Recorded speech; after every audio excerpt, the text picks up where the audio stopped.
Hello, എല്ലാവർക്കും നമ്മുടെ പുതിയൊരു വീഡിയോയിലേക്ക് സ്വാഗതം. ഇന്ന് ചെയ്യുന്നത് ഒരു നാരങ്ങ കറിയെന്നോ നാരങ്ങ അച്ചാറെന്നോ ഒക്കെ പറയാം കേട്ടോ. വലിയ നാരങ്ങ. അപ്പം നമുക്കത് എങ്ങനെയാണ് ചെയ്യുന്നതെന്ന് കണ്ടു നോക്കിയാലോ.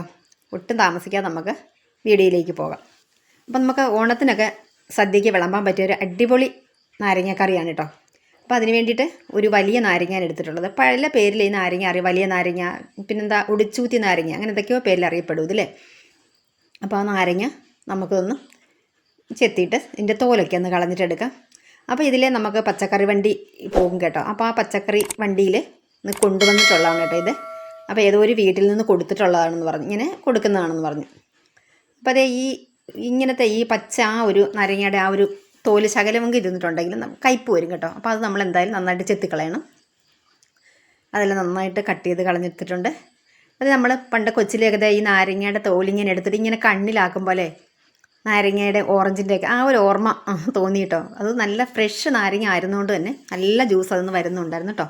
നല്ല സ്മെല്ലാണ് അങ്ങനെ ചെയ്യുമ്പോൾ. ഇതേ കണ്ടോ, അടിപൊളി നാരങ്ങയായിരുന്നു കേട്ടോ. നല്ല നമ്മളിത് കട്ട് ചെയ്തപ്പോഴത്തേക്ക് നല്ല എന്താണ് പറയുക, മാംസളമായിട്ടുള്ള നല്ല നാരങ്ങയായിരുന്നു കേട്ടോ. ഉള്ളൊക്കെ നല്ല അടിപൊളിയായിട്ടുണ്ടായിരുന്നു. ഇനി നമുക്കിതാ ഇതുപോലെ ഒന്ന് കട്ട് ചെയ്തെടുക്കാം. കണ്ടോ, അല്ലികളൊക്കെ നല്ല നിറഞ്ഞിട്ട് വേറെ എന്താ പറയുക, കുഴപ്പങ്ങളൊന്നുമില്ലാത്ത നല്ല അടിപൊളി നാരങ്ങ കേട്ടോ. ഇനി നമ്മളിതിനെ ചെറുതായിട്ടൊന്ന് കട്ട് ചെയ്തെടുക്കുകയാണ്. ഇതിങ്ങനെ കട്ട് ചെയ്തുകൊണ്ടിരിക്കുന്ന സമയത്തുണ്ടല്ലോ വായിൽ കൂടെ ഒക്കെ വല്ലാതെ വെള്ളം വരും കേട്ടോ. അപ്പം ഞാനിത് നല്ല പുളിയാണ്. അപ്പോൾ ഒരു പീസ് ഒന്ന് കഴിച്ച് നോക്കുകയാണ് കേട്ടോ. കയ്പൊട്ടുമില്ലായിരുന്നു, നല്ല അടിപൊളി പുളിയായിരുന്നു കേട്ടോ. ആ ഒരു പീസ് ഫുള്ളായിട്ട് ഞാൻ കഴിച്ചില്ല കേട്ടോ, അത്രയ്ക്ക് പുളിയായിരുന്നു. അപ്പം ദേ ഇതുപോലെ എല്ലാം കട്ട് ചെയ്ത് എടുത്തിട്ടുണ്ട്. ഇനി നമുക്കിതിലേക്ക് കുറച്ച് കായത്തിൻ്റെ പൊടിയൊന്ന് ഇട്ട് കൊടുക്കാം. അതുപോലെ തന്നെ ഒരല്പം ഉപ്പ് കൂടി ഇട്ട് കൊടുത്തിട്ട് നന്നായിട്ടൊന്ന് മിക്സ് ചെയ്ത് വെക്കാം. അടുത്ത് നമുക്കിതിൽ വേണ്ടത് കാന്താരിമുളകാണ്. കാന്താരിമുളകില്ലെങ്കിൽ പച്ചമുളക് എടുക്കാം. കാന്താരിമുളകാണ് ഇതിൻ്റെ ഫേവറേറ്റ് എന്ന് പറയുന്ന കാന്താരിമുളകാണ്.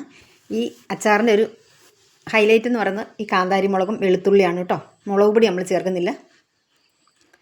അപ്പോൾ ഇതിലേക്ക് എത്ര കാന്താരിമുളക് ചേർത്താലും കുഴപ്പമില്ല, നമ്മുടെ കയ്യിലുള്ള അനുസരിച്ചിട്ട് ചേർക്കാം. ഈ കാന്താരിമുളകിന് എരിവും കുറവാണ്.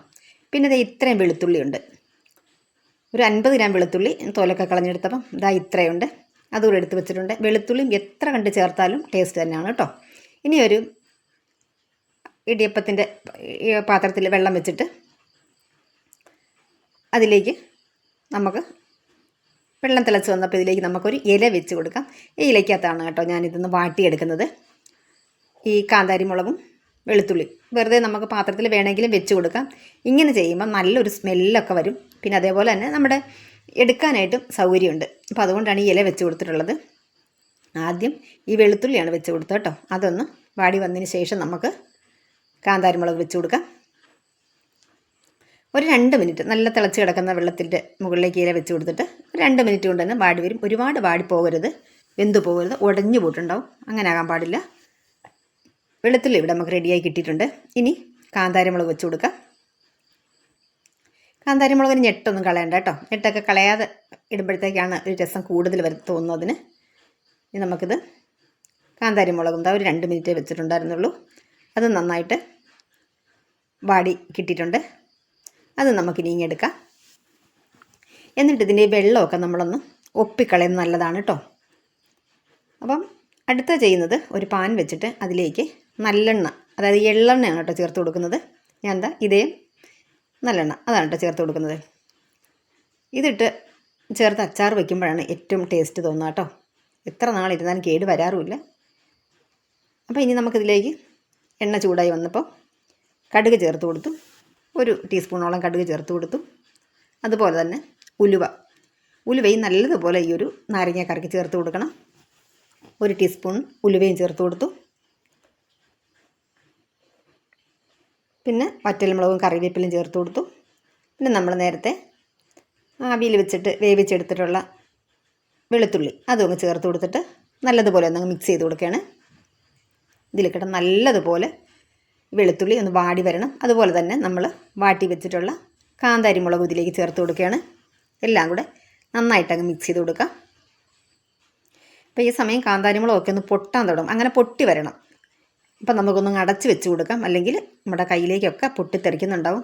ഇത് പൊട്ടിയിട്ട് അതിൻ്റെ ആ മുളകിനകത്തുള്ള ആ ഒരു ജ്യൂസൊക്കെ അതിലിറങ്ങണം. അപ്പോഴാണ് നമ്മുടെ നാരങ്ങയ്ക്ക് ടേസ്റ്റ് വരുന്നത്. അല്ല ഒട്ടും ഇങ്ങനെ പൊട്ടാതെ കാന്താരി മുളക് അങ്ങനെ കിടക്കാൻ പാടില്ല. ഇപ്പം നമ്മുടെ കാന്താരി മുളകൊക്കെ അത്യാവശ്യം പൊട്ടി വന്നിട്ടുണ്ട്. ഇനി നമുക്കിതിലേക്ക് മഞ്ഞൾപ്പൊടി ചേർത്ത് കൊടുക്കാം. മഞ്ഞൾപ്പൊടി ചേർക്കണമെന്ന് നിർബന്ധമില്ല, മഞ്ഞൾപ്പൊടി ചേർക്കാതെ ഞാൻ ചെയ്യാറുണ്ട്. ഒരു കളറിന് വേണ്ടിയിട്ടാണ് ഞാൻ മഞ്ഞൾപ്പൊടി ചേർത്ത് കൊടുക്കുന്നത്. ശരിക്കും പണ്ടൊക്കെ ഇതിൻ്റെ പേര് നാരങ്ങ വെള്ളക്കിട്ട് തന്നായിരുന്നു കേട്ടോ. അപ്പം മഞ്ഞൾപ്പൊടി ഇട്ടാതെ വെള്ളക്കിട്ട് നമുക്ക് പറയാൻ പറ്റില്ല. അപ്പം മഞ്ഞൾപ്പൊടി ചേർത്തിട്ട് മഞ്ഞൾപ്പൊടിയുടെ മണമൊക്കെ ഒന്ന് മാറിക്കഴിഞ്ഞപ്പോൾ ഉപ്പ് കൂടി ചേർത്ത് കൊടുത്തു. നന്നായിട്ടങ്ങ് മിക്സ് ചെയ്ത് കൊടുക്കുകയാണ്. ഇനി കുറച്ച് കായപ്പൊടി കൂടി ചേർത്ത് കൊടുക്കാം. നമ്മൾ നാരങ്ങയിൽ കായപ്പൊടി ചേർത്തിട്ടുണ്ടായിരുന്നു, അല്പം കൂടി ചേർക്കണം. ഇതിലേക്ക് ചേർത്ത് കൊടുത്തു. എന്നിട്ടിനി നമ്മൾ അരിഞ്ഞ് വെച്ചിട്ടുള്ള നാരങ്ങ അങ്ങ് ചേർത്ത് കൊടുക്കാം. എന്തായാലും നല്ല നാരങ്ങ എനിക്ക് കിട്ടി കേട്ടോ. സാധാരണ ഇങ്ങനത്തെ നാരങ്ങ വാങ്ങുമ്പോൾ വാടിയിട്ടൊക്കെ ഉണ്ടാകും. പിന്നെ അതേപോലെ നമ്മൾ മുറിക്കുമ്പോൾ ഈ ഉള്ളിൽ ഇത്രയേ ഒരു നല്ല എന്താ പറയുക, നല്ല രീതിയിലുള്ള ഈ അല്ലികളൊന്നും ഉണ്ടാവില്ല. അങ്ങും ഇങ്ങനെയൊക്കെ ചില ഗ്യാപ്പുകളും ഒക്കെ കണ്ടിട്ടില്ലേ? അതൊക്കെ നോക്കുമ്പോൾ നല്ല നാരങ്ങയായിരുന്നു കേട്ടോ. ഇതാ ഈ ഒരു പീസ് അതിൽ കണ്ടില്ല, കട്ട് ചെയ്യാതെ കിടന്നിട്ടുണ്ടായിരുന്നു.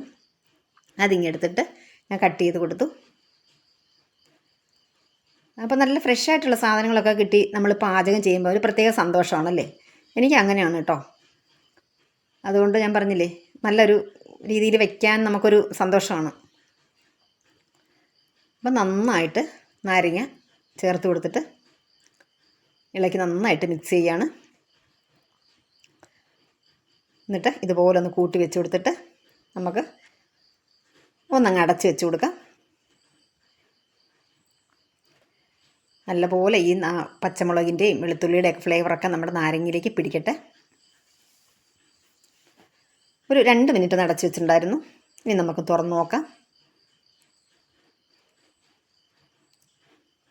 എല്ലാം കൂടെ നല്ലതുപോലെ ഒന്ന് ഇളക്കി മിക്സ് ചെയ്യുക.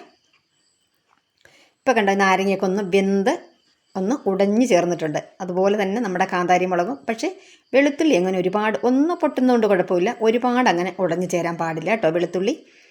എന്നാൽ കാന്താരി മുളക് ഒന്ന് പൊട്ടി വരണം, എങ്കിൽ നമുക്ക് ആ എരിവ് നമ്മുടെ ഈ കുറച്ച് ഗ്രേവി ഉണ്ടല്ലോ, അപ്പോൾ ഈ ഗ്രേവിക്കൊക്കെ എരിവൊന്ന് പിടിക്കണമെങ്കിൽ നമ്മുടെ ഈ കാന്താരി മുളകൊന്ന് പൊട്ടി വരണം. അപ്പോൾ അതൊക്കെ നമുക്കിവിടെ പാകത്തിന് പൊട്ടി റെഡിയായി വന്നിട്ടുണ്ട്. നല്ല അടിപൊളി ടേസ്റ്റാണ് കേട്ടോ. നല്ല കാന്താരി മുളക് ചേർക്കുന്നതുകൊണ്ട് തന്നെ ഇതിന് ടേസ്റ്റ് ഡബിളാകും. നമ്മൾ പച്ചമുളക് ചേർത്തിട്ടുണ്ടെങ്കിൽ അത്ര ടേസ്റ്റ് നമുക്ക് വരില്ല. പക്ഷേ കാന്താരി മുളക് കിട്ടാനില്ലെങ്കിൽ നമ്മൾ പച്ചമുളക് ചേർക്കുക. പച്ചമുളക് ചേർക്കുമ്പം വട്ടത്തിലാണ് നമ്മൾ ചേർക്കുന്നത്. ഒരു ഏകദേശം ഒരു വലുപ്പത്തിൽ കട്ട് ചെയ്ത് കൊടുക്കുക. അപ്പോൾ ഞാൻ ഉപ്പൊക്കെ നോക്കിയപ്പം എനിക്ക് തന്നെ ഭയങ്കര സന്തോഷം തോന്നി. അടിപൊളി ടേസ്റ്റാണ്. ഉപ്പും പുളിയും ഒക്കെ നല്ല കറക്റ്റായിട്ടുണ്ടായിരുന്നു കേട്ടോ. അപ്പോൾ എന്നിട്ട് ഒന്നുകൂടെ ഒന്ന് ഇളക്കി കൂട്ടി വെച്ച് കൊടുത്തിട്ട് ഒന്നങ്ങ് അടച്ച് വെച്ച് കൊടുക്കുന്നുണ്ട്.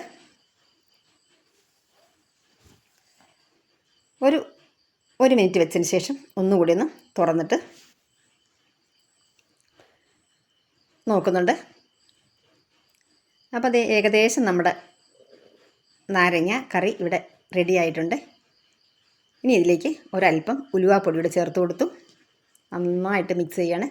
നല്ല കൊഴുപ്പായിട്ടുണ്ട് നമ്മുടെ ഗ്രേവിക്കൊക്കെ. നാരങ്ങയൊക്കെ വെന്ത് ഉടഞ്ഞ് ചേർന്നിട്ടുണ്ട്. അതുപോലെ തന്നെ കാന്താരി മുളക് ഉടഞ്ഞ് ചേർന്ന് ആ എരിവും കൂടെ ഒക്കെ ആയപ്പം നല്ല കിടുക്കാച്ചി ടേസ്റ്റായി കേട്ടോ.